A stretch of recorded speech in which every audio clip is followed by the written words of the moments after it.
Mic check 1 2 3. Mic check test one. Mic check 1 2. Thank you. Thank you.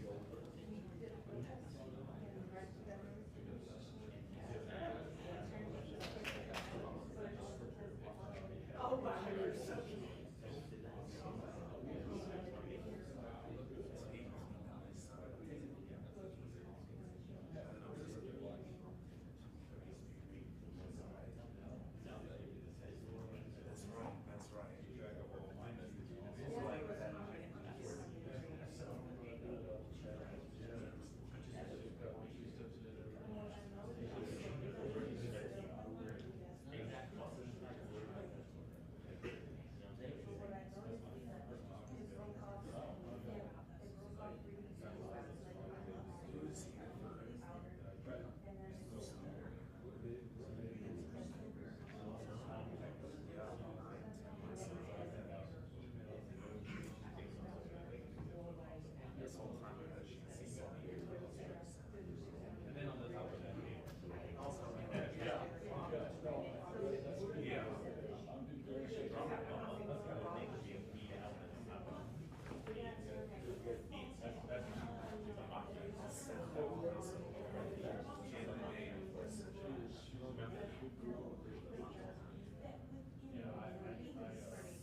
you guys to grab a copy. Let me know if you need more. Just let me know when you all are all set. Everybody good? Okay. I appreciate everybody coming out. I'm Chief Eric Kaiser of the Jourdanton Police Department. This is Lieutenant Kaufman to my right, and then this is Chief Guerra from the Pleasanton Police Department and his command staff. We wanted to give you a briefing on the murders that happened on the 21st, both here in Jourdanton and Pleasanton. We do have a subject in custody as of yesterday afternoon in the Atascosa County Jail. On the 21st of August, at about 1:41 in the morning, we got a 911 call of shots fired. Our officers responded to 515 Elm Street here in Jourdanton.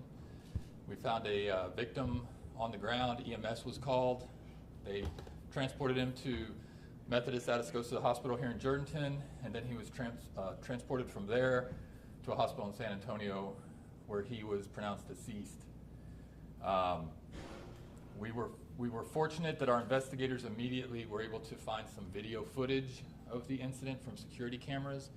I've given y'all a screenshot of about a moment before the actual murder occurred, and that's taken from that security video. It also provided us with information on the vehicle that the suspects were driving. We called the Texas Rangers, which is common for us in rural parts of Texas, for their resources. Ranger Shane Staley, who was not able to be here today, made our location and assisted us with processing that crime scene. He also assisted Pleasanton and Lieutenant Kaufman, and the Rangers in both departments worked as a team to gather as much evidence as possible, as quickly as possible. I'm going to tell you the facts I have from Jourdanton, and I'm going to pass it off to Chief Garrett. He can tell you a little more about what happened in Pleasanton, but the long and short of it is, within roughly 24 hours, we had obtained enough evidence to charge Samuel Ponce, who's 21 years of age, with the murders that happened in both Jourdanton and Pleasanton. He's currently in the Atascosa County Jail. I'm going to turn it over for a minute to Chief Guerra, let him tell you a little bit about their murder in Pleasanton. Thank you. Later on that day when they had their homicide, we got a shooting at the 100 block of North Manfield Street. When officers arrived, they discovered a male subject laying on the ground, deceased. He was identified as Ross Cruz Jr. Once officers recognized what he was deceased, and they called our investigators along with the Texas Ranger, and they were able to work that scene. Later that day, the Ranger discovered a person of interest who was headed back into Pleasanton. Our officers were able to do a traffic stop on him, and he was arrested for drug charges and weapons charges that he had on him, not knowing that he was a murder suspect yet. He was a person of interest, but not actually a suspect yet. We then arrested him and continued the investigation with the Texas Rangers office. And like the Chief Kaiser said, together they obtained more evidence and were able to charge Mr. Ponce with our homicide as well.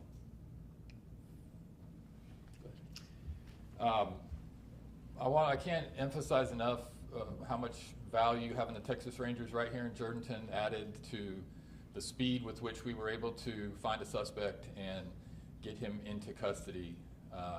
I will add to what Chief Garrett said. When he was stopped in Pleasanton, as was mentioned, he had drugs and a firearm on him. We're confident that that firearm was the firearm used in both of these murders. There's a mugshot of Mr. Ponce right there for everybody to take a copy if you need it. So he's currently in the Atascosa County Jail on bond of $1 million from Jourdanton and $1 million from Pleasanton, and then some smaller bonds on the drug and gun charges. So that's where he'll probably be for a little while. Does anybody have any questions?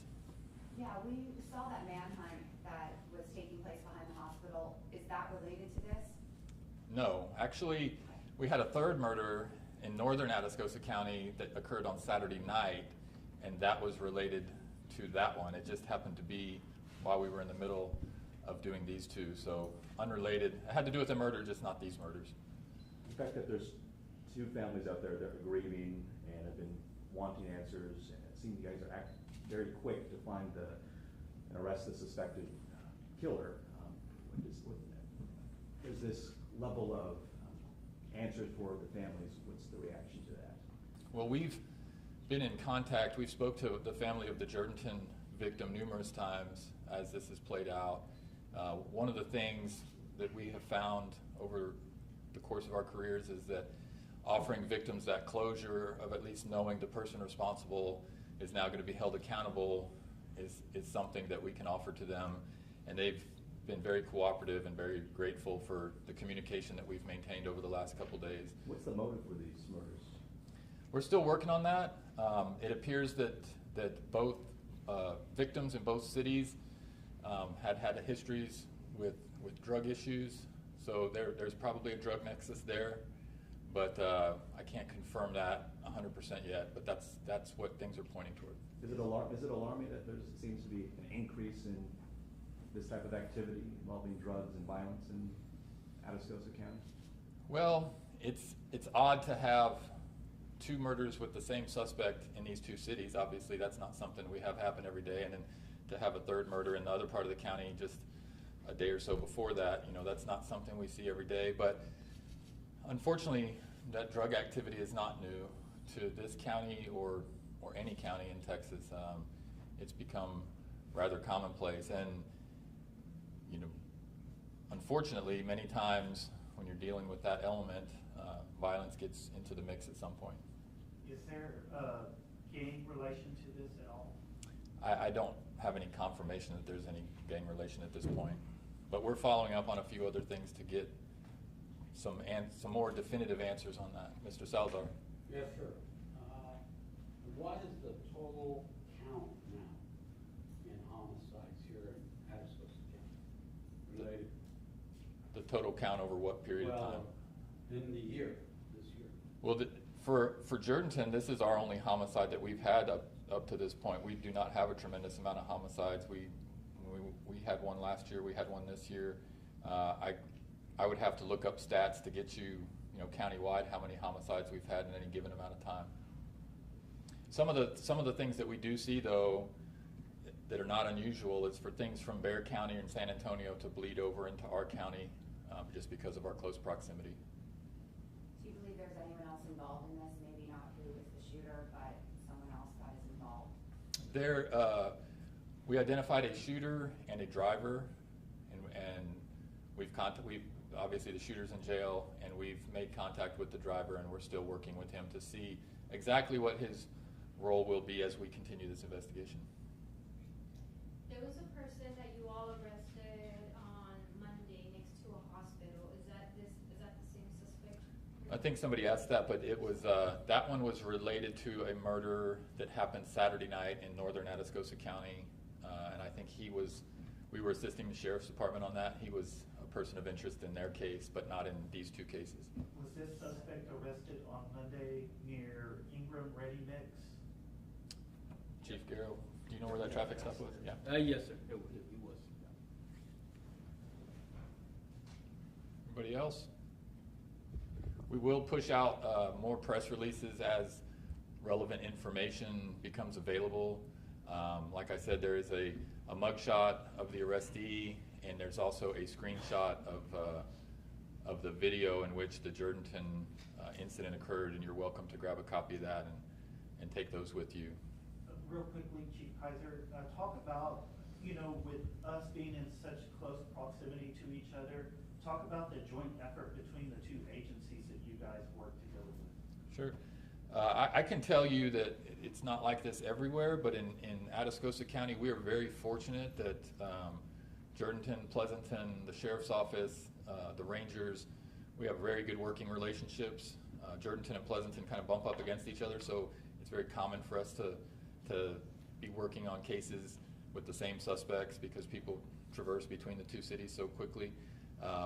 But it does make it very advantageous to the investigators when they have those pre-existing great relationships in place with the surrounding agencies.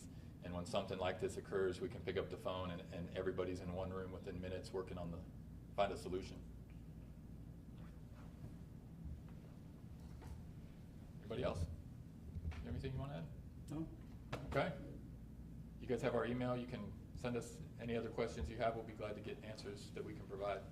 Thank you all for being here. Thank you. Jake, real quick question for you. Yes. I